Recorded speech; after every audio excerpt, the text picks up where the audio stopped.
We have some interesting Spider-Man news that has come out from Insomniac Games, and it's going to be a doozy for some people. Me, on the other hand, I'm okay with this because we know what happened last year with Insomniac with the leak. We're going to talk about that very briefly, and hopefully we can give you some semblance. With the current news that we come out right now with Spider-Man is Spider-Man 2 currently, you're going to be seeing a PC port for Spider-Man 2 that's going to be in January 30th. This brings on a question. With Sony's reconstruction, are they prioritizing more PC ports or PC related things over their actual console release? Every month that goes by, we see a lot of changes in the gaming community. And this is PlayStation's motive that, hey, faster PC ports. So literally a year or some change later, if you're not getting it on launch day in your PlayStation 5, you're going to be getting it on PC because we know everyone pretty much has a good, decent enough PC to run these games. And also there's going to be updates with the actual hardware because the PS5 Pro comes out in November and we are very eagerly awaiting that. So that's one thing. But now this is what I want to talk about. There's a reason why they're putting this on PC. So let's check out some of this news right here.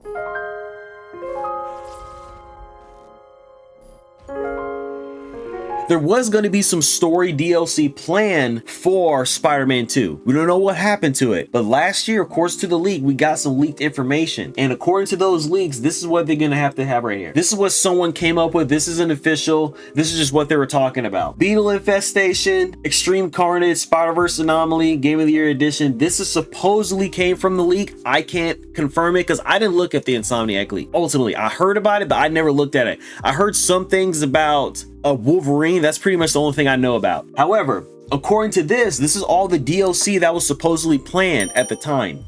We know now that we're not going to get that. Ultimately, I believe Spider-Man 2 is a complete package. We didn't need any extra assets for it because ultimately there's nothing you can add to Spider-Man DLC than what it was. I saw they had the canceled multiplayer aspect. No, like for me, I didn't care about the Spider-Man multiplayer. I gotta be honest, I didn't. There's a limit to what you can do with Spider-Man.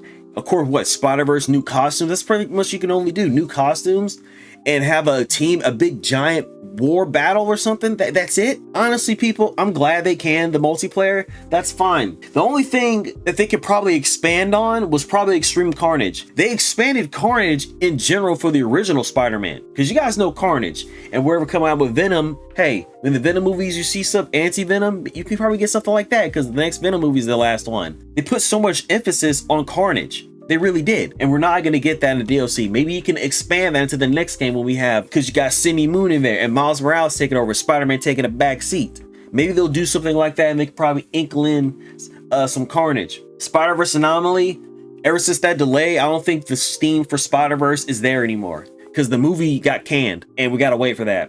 So that what we see there ultimately. But that's got a question. There must be a specific reason why they actually canceled their projects. Why did they cancel their project? With what Microsoft is doing with gaming everywhere and PC becoming more prevalent, I think with the recent strategy, when Herman Hulst is in charge and God, Jim Ryan's awful self is just out of PlayStation. God, I gotta stop being a fanboy. He's taking you guys out. With the recent restructure, PC is becoming the more viable platform. I understand that PlayStation 5 Pro is a good system. The more and more that people game from consoles, the more and more they switch to PC because PC is a giant market.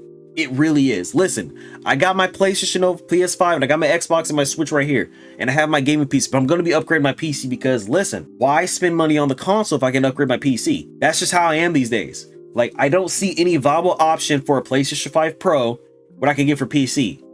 There's untapped potential in the PC market for PlayStation, but you gotta, their whole thing is they don't want to devalue their console. If they come out with day and date, they'll devalue their console. That's why it's a time exclusive box. PlayStation is actually a time exclusive box, and you guys know this. You play it first on PlayStation, play it better and double dip on PC. That's their business model. The time frame of these games coming out from PlayStation to going to PC is going to get shorter and shorter. This here is pretty much 15 months. If you don't want to wait 15 months to a year, get it on PlayStation, and that's the only thing I can tell you.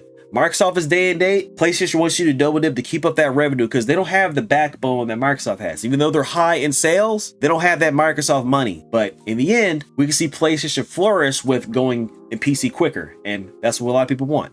All right, y'all. Like, share, subscribe, and peace for some more gaming content.